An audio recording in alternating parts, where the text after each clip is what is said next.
بیت اللہ کو گرانے کے لیے آیا تو حضرت عبد المطلب اس کے پاس آئے.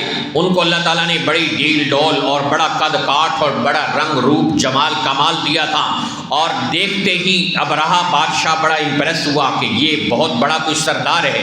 اسے بتایا گیا یہ عرب کے اس وقت کے سب سے بڑے سردار حضرت عبد المطلب ہیں. تو ابرہہ اپنے تخت سے اٹھ کھڑا ہوا اور انہیں اپنے تخت پہ بٹھایا، اور تخت پہ بٹھا کر کہنے لگا جی حضور کیسے تشریف لائے؟ تو انہوں نے کہا کہ میں آپ کے فوجیوں نے میرے اونٹ پکڑ لیے ہیں، میں ان کو چھڑوانے کے لیے آیا ہوں. ابرہہ بڑا حیران ہوا اور فوراً کہا کہ جب آپ کی شکل کو میں نے دیکھا تو میں بہت امپریس ہوا، اور میں نے کہا سردار ایسے ہوتے ہیں، اور جب آپ نے کہا کہ میں آپ کے اونٹوں کو چھوڑ دوں تو آپ میری نظروں سے گر گئے. میں تمہارا کعبہ گرانے آیا ہوں اور تم اپنے اونٹ چھڑوانے آئے ہو، یہاں کے کیسے تم سردار ہو؟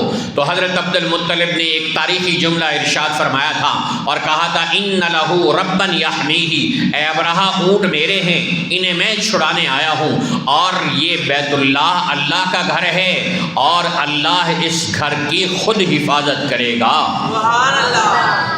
چنانچہ اللہ نے ابابیل بھیج کر اس کی حفاظت کر لی.